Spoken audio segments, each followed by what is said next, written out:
இடம்பலம் நேயர்களுக்கு வணக்கம். இன்றைய சிறப்பு விருந்தினராக அதிமுக வழக்கறிஞர் பிரிவு செயலாளர், முன்னாள் சட்டமன்ற உறுப்பினர், வழக்கறிஞர் ஐஎஸ் இன்பதுரை நம்முடன் இருக்கிறார். வணக்கம் சார். வணக்கம்.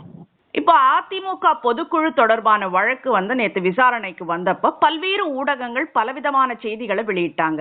இன்னும் சொல்ல போனா பொதுச் செயலாளர்னு எப்படி தன்னை எடப்பாடி பழனிசாமி அவர்கள் சொல்லலாம்னு சொல்லி நீதிபதிகள் கேட்டதாகவும், அதுக்கு உங்களுடைய தரப்பு மன்னிப்பு கோரியதாகவும் கூட செய்திகள் வெளியாயிருந்துச்சு. நடந்தது வேறன்னு தெரிஞ்சாலும் ஊடகங்கள் அதை விவாத பொருளாவே எடுத்திருக்காங்க. உண்மையாகவே என்ன நடந்துச்சுன்னு விளக்கமா சொல்ல முடியுமா சார்? அதாவது ஊடகங்கள் வெளியிடுற செய்தி மிஸ் அண்டர்ஸ்டுட்னு சொல்லுவாங்க இல்லையா, தவறாக புரிந்து கொண்டு அந்த செய்தியை வெளியிட்டிருக்காங்க. உண்மையில என்ன நடந்துச்சுன்னா, இந்த வழக்குங்கிறது ஒரு மூல வழக்கு. அதாவது 2022 தன்னை ஒருங்கிணைப்பாளராக தொடர அனுமதிக்க வேண்டும், பொதுக்குழுவை கூட்டக்கூடாது, கூட்டிய பொதுக்குழு செல்லாது, அந்த பொதுக்குழுவினுடைய தீர்மானங்கள் செல்லாதுன்னு ஒரு வழக்கு போட்டு அதுல இன்ட்ரீம் ஆர்டர் கேட்டாங்க. 3 வழக்குகள் தனித்தனி வேற வேற நாட்கள்ல போட்டு அந்த 3 வழக்குகளுமே தனித்தனியாக உச்ச நீதிமன்றம் வரை சென்று அதுல அவர்கள் கேட்ட தடை கிடைக்காம இன்றைக்கு வரை அவங்க தடை பெற முடியல. அந்த வழக்குகளில் எல்லாம் அண்ணன் எடப்பாடியார் தான் ஜெயிச்சிருந்தார். இந்த மூல வழக்கு நிலுவையில் இருக்கும் இல்லையா, அந்த வழக்குல ஒரு பதில் மனு தாக்கல் செய்ய சொல்லி உச்ச நீதிமன்றம் ஏற்கனவே எடப்பாடியார் தரப்பிற்கு உத்தரவிட்டிருந்தது. இந்த வழக்குகளை ஆரம்பத்துல 2022 அவர்கள் தாக்கல் செய்யும் போது திரு பன்னீர்செல்வம் அவர்கள் என்னவா இருந்தாருன்னா ஒருங்கிணைப்பாளராக இருந்தார். அது உண்மை, அப்படிதானே? அப்ப அவருடைய மனுவுல தன்னை மனுதாரராக அவருடைய பெயரை போட்டு அதிமுக ஒருங்கிணைப்பாளர்னு போட்டுக்கிறார். எதிர் மனுதாரராக அண்ணன் எடப்பாடியாரை போட்டு அவர் இணை ஒருங்கிணைப்பாளர்னு போட்டுக்கிறார். இந்த வழக்கு தான் உச்ச நீதிமன்றம் வர போய் தோத்துட்டு வந்த வழக்கு, பன்னீர்செல்வம் தோத்த வழக்கு. இந்த வழக்குல எல்லாம் தோத்து போயாச்சு. ஆனா மெயின் அந்த மூல வழக்கு, அசல் வழக்கு நிலுவையில் இருக்கும் இல்லையா, அந்த வழக்கு தொடர்பா ஒரு பதில் மனுவை நாங்கள் உயர் நீதிமன்றத்துல தாக்கல் செய்யறோம். தாக்கல் செய்யும் போது நாங்க என்ன பண்றோம்னா, இப்போ பன்னீர்செல்வம் அப்படிங்கிறதுக்கு நேரா அவர் ஒருங்கிணைப்பாளர்னு போட்டிருப்பாரு இல்லையா காஸ்ட் டைட்டில், அதை எடுத்துடுறோம். ஏன்னா அவர் இப்ப இல்லையே, ஒருங்கிணைப்பாளருங்கிறது காலாவதி ஆயிடுச்சு இல்லையா. அது ஒருங்கிணைப்பாளர் அவர் தொடர முடியாதுன்னு அவர் கட்சி விட்டு அவரை நீக்கியாச்சு. அது தொடர்பாக ஒரு உச்ச நீதிமன்றத்துல போய் இப்ப சென்று தடை கேட்டார். தடை கிடைக்கலன்னா அவர் கட்சியில இல்லைன்னா அவர் ஒருங்கிணைப்பாளராக இருக்க முடியாது. எனவே அவர் பெயரை போட்டு கீழே எடப்பாடியார் பெயரை போடும்போது அவரை பொதுச் செயலாளர் என்று சொல்லுகிறோம். எதன் அடிப்படையில் அப்படி சொல்றோம் அப்படின்னா, அவரை கட்சியை விட்டு நீக்கிற அன்னைக்கே அவரை இடைக்கால பொதுச் செயலாளர் அண்ணன் எடப்பாடியாரை தேர்ந்தெடுத்தாச்சு. தொடர்ந்து உச்ச நீதிமன்ற உத்தரவின்படி தேர்தல் நடத்தி தேர்தலின் மூலமாக அவரை பொதுச் செயலாளர் தேர்ந்தெடுத்து அந்த தேர்ந்தெடுத்ததை உச்ச நீதிமன்றம் அங்கீகரித்து, உச்ச நீதிமன்றம் மட்டுமல்லாம தேர்தல் ஆணையமும் அங்கீகரித்து இரட்டை இலை சின்னத்திலே கையெழுத்திடுகிற உரிமையும் கொடுத்து 2 எலெக்ஷனை கடந்தாச்சு. பெங்களூர் கர்நாடகா இடைத்தேர்தல், அப்புறம் ஈரோடு இடைத்தேர்தல் 2, அப்புறம் பாராளுமன்ற தேர்தல்ல இரட்டை இலைக்கு கையெழுத்திடுகிற அதிகாரம் எடப்பாடியாருக்கு இருக்கிறது நிரூபிச்சாச்சு. இது நீதிபதிக்கு தெரியும், எல்லாருக்குமே தெரியும். இது அட்மிட்டட் ஃபேக்ட் இல்லையா. இந்த சூழ்நிலையில நாங்க மனு தாக்கல் செய்யும் போது எடப்பாடியாரை பொதுச் செயலாளர் என்றும் அவரை எந்த பதவியும் இல்லாம போடுறோம். ஆனா காஸ்ட் டைட்டில் போடும்போது அதுக்கு ஒரு சட்டம் இருக்கு. வழக்கு தாக்கல் செய்யும் போது எந்த அடிப்படையில இருக்கிறதோ அதே அடிப்படையில தான் போடணும், இது சட்டம். ஆனால் நாங்கள் செய்யவில்லை. நீதிபதி ஏன் அவ்வாறு நீங்கள் செய்யவில்லை என்று கேட்கிறார். ஏன்னா காஸ்ட் டைட்டில் ஆரம்பத்துல மூல வழக்கு போடும்போது என்ன காஸ்ட் டைட்டில் இருந்தோ அதே காஸ்ட் டைட்டில் தான் அந்த வழக்கு போடணும். வாதி பேர் அப்படி போடணும், பிரதிவாதி பேரை இப்படி போடணும், சட்டம் இருக்கு. அவர் மாற்றம் அடையும் போது, உதாரணமா இப்போ நீங்க கந்தசாமிக்கும் கருப்பசாமிக்கும் ஒரு வழக்குன்னு வச்சுக்கோங்க. கந்தசாமி வழக்கு நடக்கும் போது தன்னுடைய பெயரை குருசாமி என்று மாற்றிக்கொள்கிறார் என்று வைத்துக் கொள்ளுங்கள். அந்த வழக்கு விசாரணைக்கு வரும்போது குருசாமின்னு போட முடியாது, அதே பழைய பேர்ல தான் போடணும். ஆனா ஒரு அமெண்ட் காஸ்ட் டைட்டில்னு ஒண்ணு இருக்கு. தன்னுடைய பெயரை மாற்றிக்கொண்டதாக நீதிமன்றத்துல ஒரு மனு செய்து அந்த மனு உத்தரவு பெற்ற பிறகுதான் தன்னுடைய பெயரை அந்த காஸ்ட் டைட்டில்ல மாற்ற முடியும். அதை நீங்க ஏன் கடைபிடிக்கலன்னு தான் நீதிபதி கேட்டார். அப்போ அதற்கான விளக்கத்தை சொன்னோம். நாங்க இப்போ ஒருங்கிணைப்பாளர்னு அவரை போட்டா அதை எடுத்துட்டு போய் பாத்தீங்களா, தென்னைங்களை ஒருங்கிணைப்பாளர்னு எடப்பாடி பழனிசாமியை ஒத்துக்கொண்டார் என்று பொய்யாக பேசுகிற ஒரு கூட்டம்.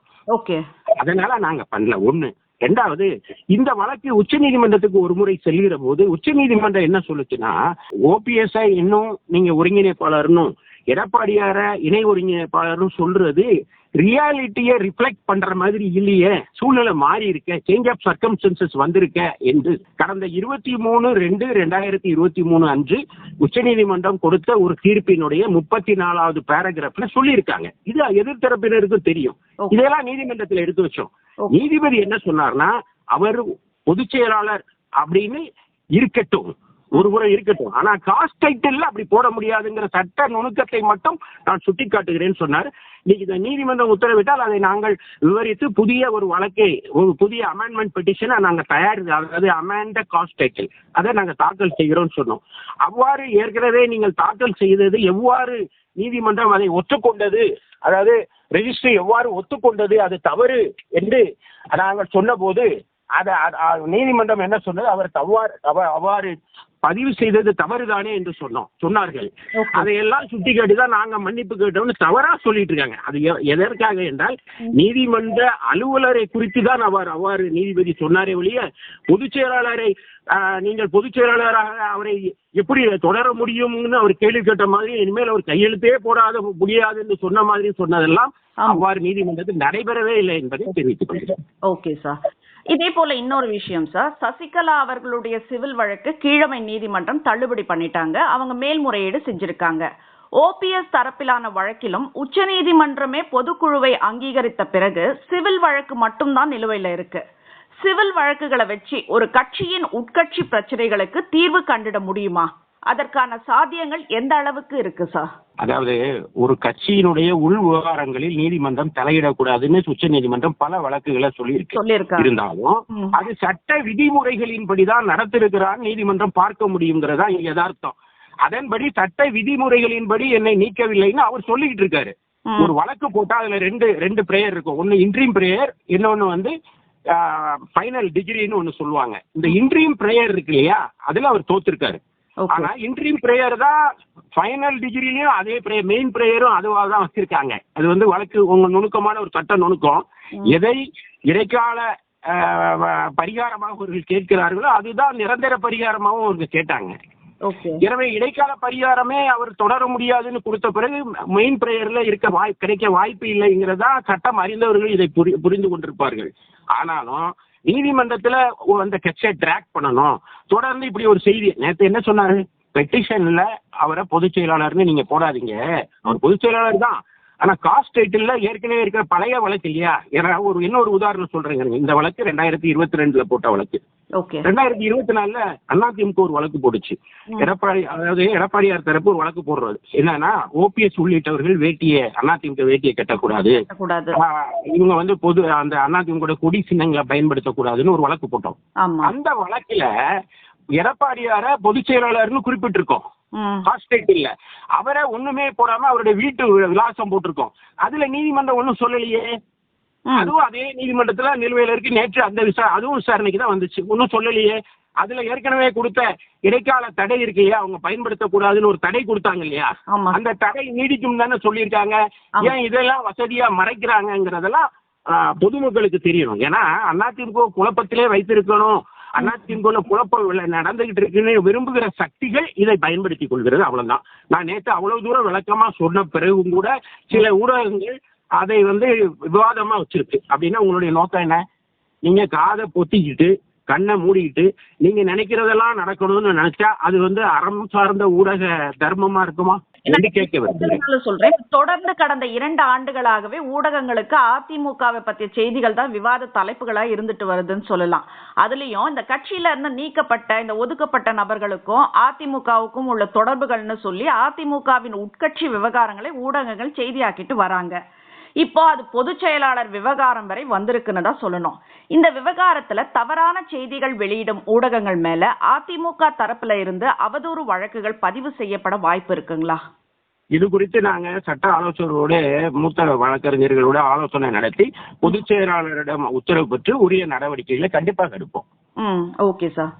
இப்ப நாடாளுமன்ற தேர்தல் முடிவுகள் தொடர்பா தொடர்ந்து கட்சியின் பொதுச் செயலாளர் எடப்பாடி பழனிசாமி அவர்களின் தலைமையில நிர்வாகிகளின் ஆலோசனை கூட்டம் நடந்துட்டு வருது. இப்ப நெல்லை மாவட்ட நிர்வாகிங்கிற முறையில நீங்களும் அதில் கலந்திருப்பீங்க.